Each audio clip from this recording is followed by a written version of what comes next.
The Texans beat the Chargers 27-20 in another very stressful game. Like, us Texans fans are definitely losing years of our life watching this team play. They're very stressful to watch, but for the second week in a row, they came through at the end. And surprisingly, again, Romeo Crennel's defense has made the stop. This Texans team should really be 3-0, if we're honest. If the defense doesn't mess up over there in New Orleans, we're a 3-0 team. Now, this game wasn't perfect. The Texans definitely made some mistakes, but I think it's a step in the right direction. The Texans, in the first half, they really couldn't do much on offense, and the Chargers got up on them 17-7. They were up 10, I believe. But then in the second half, the Texans just completely took over the game. Deshaun Watson probably played his best game, in my opinion, as a Houston Texan at least. And, he started off terrible, man. That ugly fumble lateral pass. I have no idea what he was thinking there, but, luckily for us, Deshaun Watson, he showed up and he bounced back from last week's game, which I'm pretty sure he was hungover in because it was his birthday weekend. But yeah, Deshaun Watson showed up, and if you really look at it, DeAndre Hopkins, he was kind of low-key taken out of the game, so Deshaun Watson had to go to other players, and those other players were Kenny Stills, man. Like, Kenny Stills has been a great addition to this team. And this sucks for Kiki QT because it looks like Kenny Stills has taken his spot. So that sucks, but, it's fine. Kenny Stills is out there making plays. And I know a lot of people were pissed about the Laramie Tunsil trade, but looking at what Kenny Stills is doing in this offense and how important he is, I would totally do the Laramie Tunsil Kenny Stills trade all over again. Both of these guys are making a huge impact on this team. It's noticeable too. Will Fuller, he had a few catches, didn't really go deep much. Well, there was this one play where he kind of set the Texans up inside the 5, but for the most part, like I said, I felt like no one really completely stood out on offense besides Watson. I feel like today Deshaun Watson distributed the ball very well to the point where you could say that everyone on offense contributed to this win. Offensive line, okay, I'm not going to lie, on Twitter, when I seen that they were starting Titus Howard at right tackle and Max Sharping at left guard, I was panicking. Like, oh my God, are they really this stupid? They're going to throw out Titus Howard at right tackle in his first game at right tackle. He's going to be going up against Joey Bosa, one of the better edge rushers in the league. Like, I was panicking, but the O-line, they allowed 2 sacks today. 2 sacks against Melvin Ingram and Joey Bosa. And honestly, I'm not even sure if Bosa or Ingram even got a sack. It might have been some other dudes, honestly. The first one was an interior defensive lineman. The other one, I forgot who it was. But regardless, the O-line did a good job pass blocking.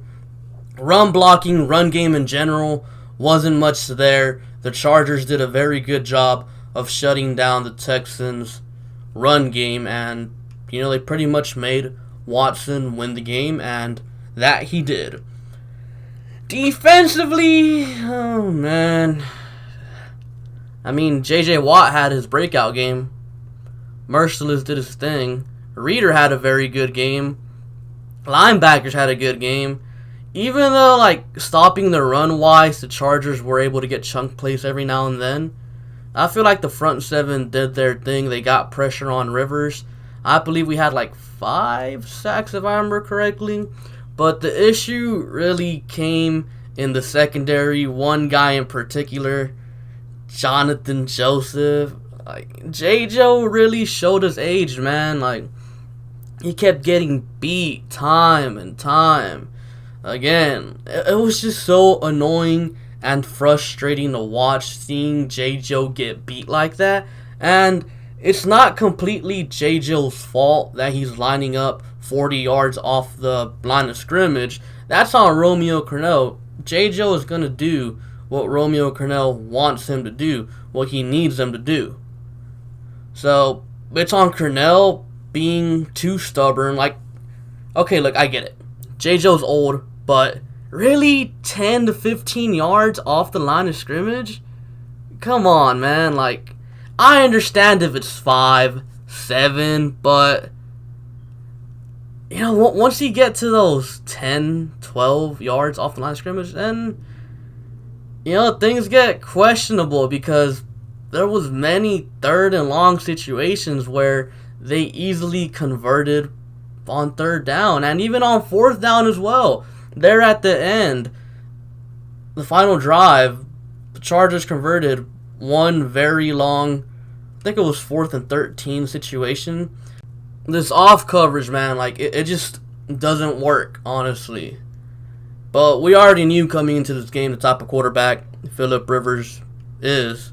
And in my prediction video, I even predicted that Phillip Rivers was going to have a field day on the secondary. And that he did. I feel like for the most part, the Texans did a good job of stopping Austin Eckler out of the backfield. He had a few receptions here and there, but for the most part, I don't think he was really that big of a factor. At least not how he's been in these 2 previous weeks. So, yeah, I thought overall offensively, even though they started off very slow, obviously, like I said, the Deshaun Watson lateral pass fumble thing, some questionable play calling by Bill O'Brien there. For example, in the first quarter, I believe, Texans had the ball around midfield. I think it was like 3rd and 5. He calls a screen play, and Will Fuller got tackled for like -4 yards. So, obviously, screenplays, wide receiver screenplays haven't really worked with the Texans, but still, time and time again, the Texans keep trying to do them. Now, I understand on that play, one of the tight ends messed up on the block. I understand that, but still, if you know your players can't execute that play because it's been shown in the past that they can't, you gotta stop calling it at some point, you know? The Chargers were just ready for those screens, so I kind of chalked that up as predictable. Those screen passes that the Texans run, they don't work because they're predictable. Now, 3 guys I want to talk about in the secondary. 1, Roby. I thought Roby was kind of meh. He did allow some receptions here and there. He almost allowed a touchdown, but lucky for us, Travis Benjamin dropped it in the end zone. That probably would have tied the game. Lonnie Johnson, kind of an up and down day, but that's what you would expect from a young corner like Lonnie Johnson. Lonnie Johnson, in my opinion, has probably been our best corner. Like, the way he just breaks on the ball, the way he actually gets his hand on the ball. Oh, and by the way, in the end of the second quarter, when Lonnie Johnson got called for PI, that was total BS in my opinion. Lonnie Johnson played that perfectly, so yeah, that shouldn't have happened. Lonnie Johnson played that well, but I'm really liking what I'm seeing from Lonnie Johnson. They kind of just threw him in there into the fire, but hey, he's making his plays, man. He makes his plays every now and then. Yes, he gets beat, but hey, that's going to happen. Unless you get a Jalen Ramsey guy top 5, a rookie corner is going to struggle. So you got to take that how it is. Like, he'll make some plays here and there, but he'll also allow some plays here and there. And that's fine by me. He's young. These other guys, inexcusable. Next guy in the secondary, Justin Reed, man. Love him. Makes plays. But I think we have to sit him out a few games, man. And it's not because, he's been playing terrible or anything. No, it has nothing to do with his play. It's his health. I believe it was 3 times Justin Reed had to exit the game. I appreciate and I love Justin Reed for, wanting to be out there with his teammates and going all out, but his health is more important, especially in the long run. Please, if Justin Reed isn't healthy, sit him out a week or 2 and let him get his body right, because if Justin Reed keeps playing with these lingering injuries, eventually, his body is going to give out and a crucial, devastating injury might happen, and then he would really be out for the season, So I'd prefer Justin Reed to miss a game or 2 and get his body right and have him down the stretch for the season. And now Kaimi Fairbairn. He missed, I think it was a 56-yard field goal. I mean, that happens. It's a long field goal. You never know when you're going to make it, when you're going to miss them. I'll excuse that one, but it would have been good to have. But the PAT, that's inexcusable, man. That could have ended up costing us the game. If he makes that PAT, it's an 8-point game. He missed it, so it was a 7-point game.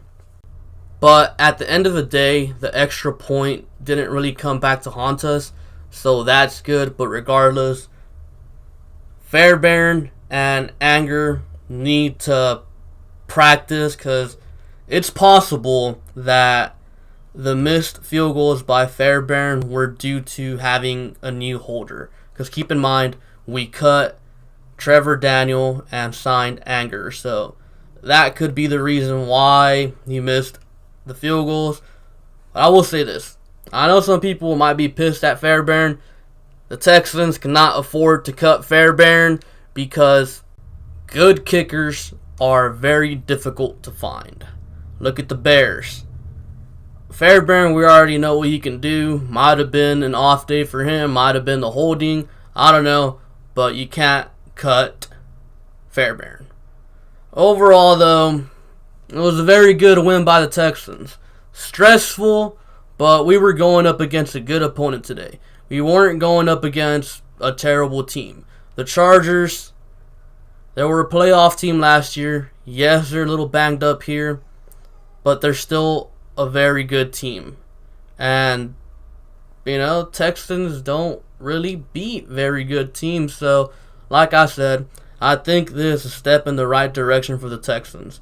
They held on to a win against a very good quarterback, something they haven't really been able to do in the past in the Bill O'Brien era. And they beat a good opponent. So, yeah, I'm very pleased with the win today. Not pleased with how the defense played, but hey, they got a win against a quality opponent, and that's very good in my opinion. But yeah, that's pretty much my take on the game. Comment down below your take on the game, and be sure to like and subscribe. Thank you for watching, and I'll catch you guys later. Peace.